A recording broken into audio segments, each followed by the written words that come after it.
custard machine. Now then.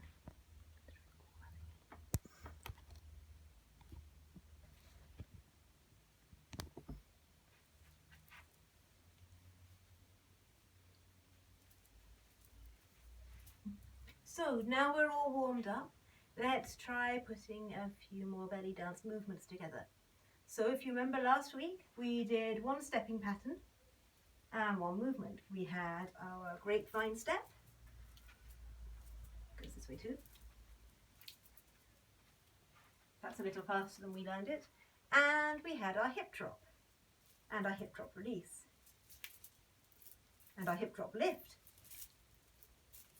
and our hip drop release drop lift, drop release drop lift. So we're not going to go over those again today. We are going to learn, you'll never guess, a stepping pattern and a belly dance movement.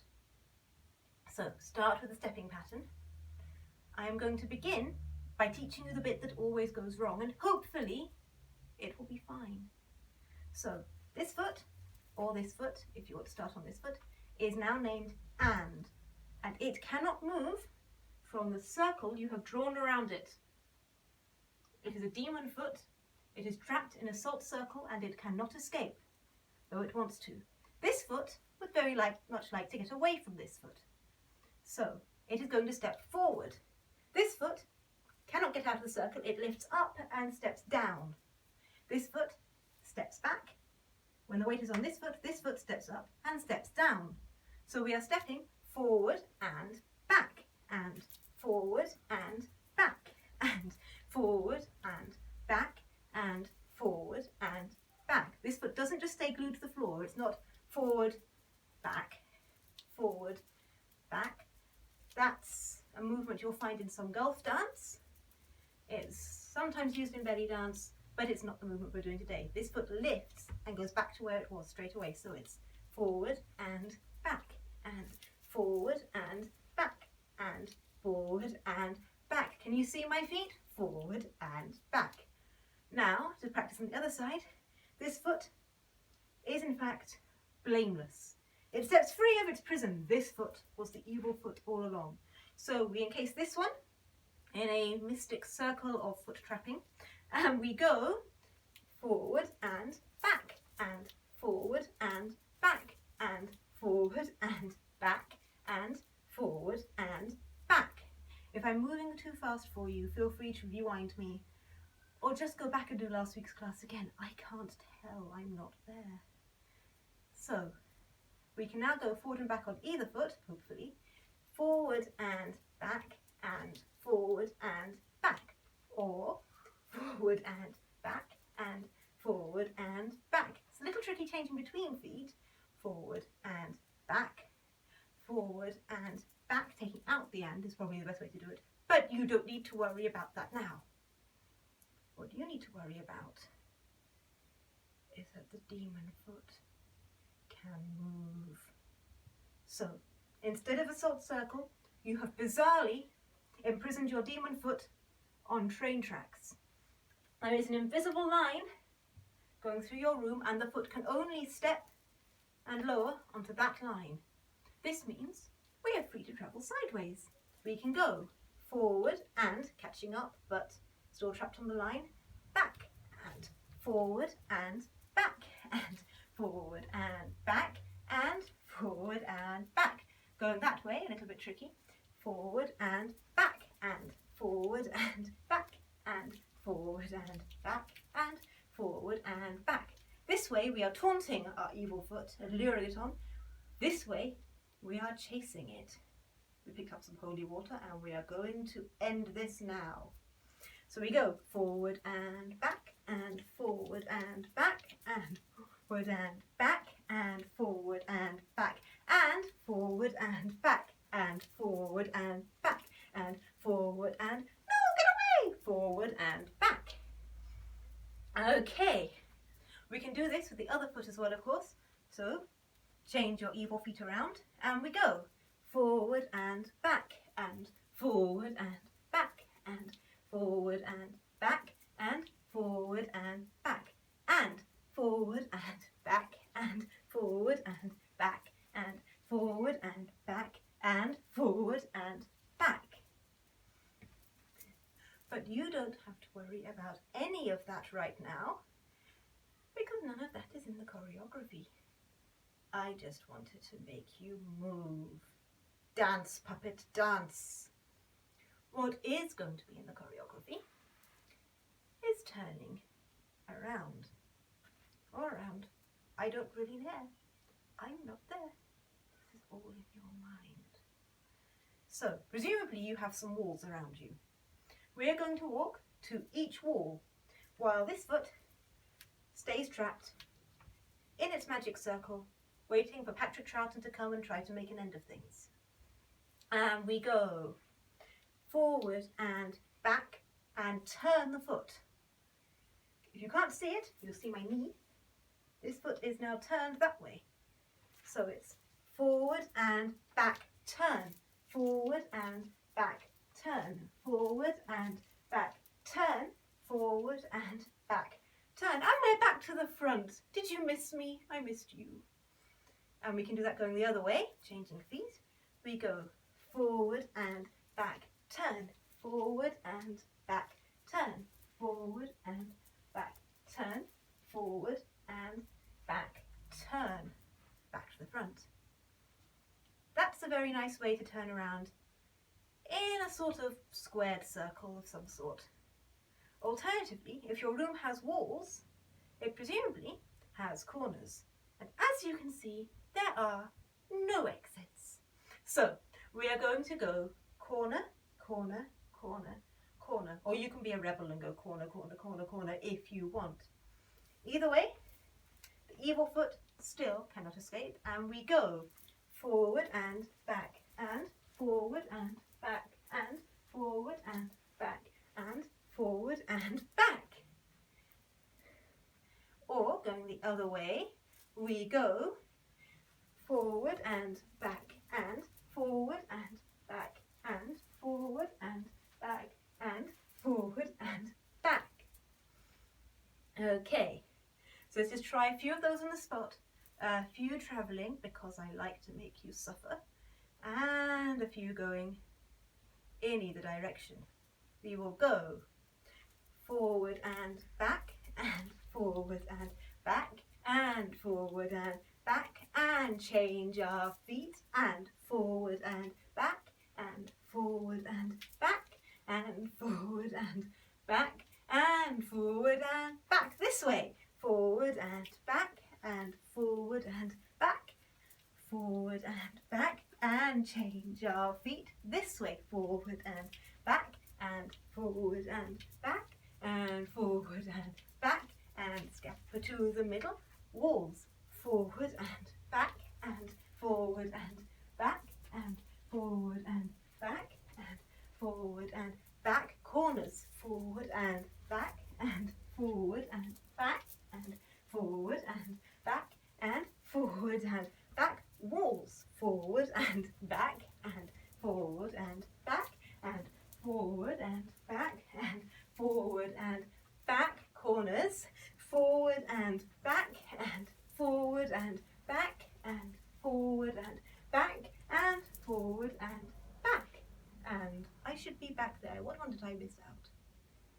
Oh no, that's right. Okay, so that's one stepping pattern that will hopefully haunt your dreams. Let's move on to something, if I say a little more complicated, will you kill me? Please don't. Wait, you can't. You're behind a screen. I am invincible! So,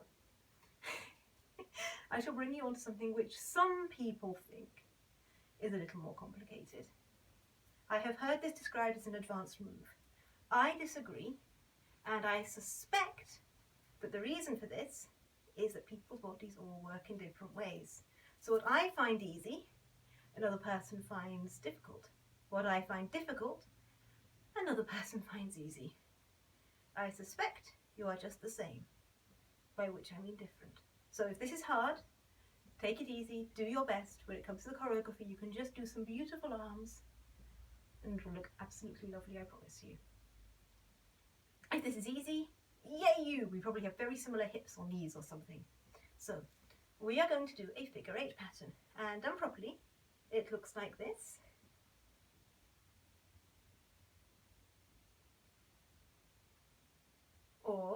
looks like this. Very pretty and graceful. But to get to this point, we have to go through the staggery zombie dance first. So, staggery zombie dance. We drop our hip, clump. Don't lift it first. Both feet should be firmly on the floor, heels down. Don't know if you can see it, but I can lift my toes here. My heels are down. My toes are lifted off the carpet just to make a point. And we drop our hip, thunk, clunk, zombie. And we push it out to the side just like we did in our warm-up. And all our weight is now on this zombie foot. This foot is free to move. It's not going to, but it could if it wanted to. And then we lift the hip by straightening the leg. We pull into the middle and we go clunk down again. Zombie dance. Down, shift, lift, in. Down, shift, lift, in. Makes a circle. When we smooth it out and stop pretending to be a zombie, on one hip. Now, of course, because we can do this on one hip, we can do it on the other hip. This hip, hitherto blameless, can go clunk like a zombie as well. It can shove out to the side, bearing all the weight of the world, see? Straighten up and pull into the middle. And it goes down, out, up, in, down, out, up, in. When you pull in, your weight should come between your 2 feet equally again. So up till that point, all the weight's on this foot. When you get to the middle, your weight is in the middle. So down, out, up, in, and we can smooth that out. Make a lovely circle just on this hip. But a circle is not a figure eight. We need to join them up. So we go down, out, up, in, and this foot hip is still up. When one hip comes up, remember the other one goes down, so it's ready to go down, out, up, in. We are at an angle, we go down, out, up, in, down, out, up, in. And we have, hopefully, a figure eight. Now you can keep your figure eight just here, and if this is all you can do, that's fine, it'll look lovely. You can come up onto your toes now and do them higher. And you can even be clever and go up, down, down, up with them, or down, down, up, up. Or you can use your feet and your hips to make them bigger or smaller. So now, instead of standing flat, I want you to put one foot, the hip you're going to be using first, up on its toe, and we drop that foot right down still. You can have it flat if you want. We push out, we lift up onto the toe, and from here we drop the other hip. We lower this one down as it goes out. We lift up onto the toe. So we're doing a circle on this side, followed by a circle on this side, and it goes like this. Down, out, up on the toe, in, down, out, and this foot comes down, up on the toe, in, down, out, up on the toe, in, down, out, up on the toe, in. We link those two together. Excuse me, my skirt is falling off. And it goes one side, other side, one side, other side. Figure eight. Figure eight. Making really big figure eights with your hips. Now, just like we can make huge ones, we can make tiny ones. So here, just dip a little bit, feet are flat again, just dip a tiny bit, come out a tiny bit, and pull in. A tiny bit, and pull in. Make the smallest figure eight you can. It's just a rocking of the hips at this point. It's movement, but you can't quite see why. I'm suddenly very glad I'm wearing this skirt. You can see it swishing with a little movement of my hips. This one's very effective if you have a whole lot of people standing together, or just doing this, and maybe some arm movements. Looks very pretty. So we have our normal figure 8. We have going down and up if we want to play with that. We have our big figure 8. And we have our tiny one. Let's put on some music and we'll see what we can do with those. I'm going to improvise along. You can follow me. I'll try to tell you what I'm doing this time. Sorry about the active warm-up. Or you can just do your own thing. Or you can just keep practicing figure 8s until you feel comfortable. The choice, my dears, is yours.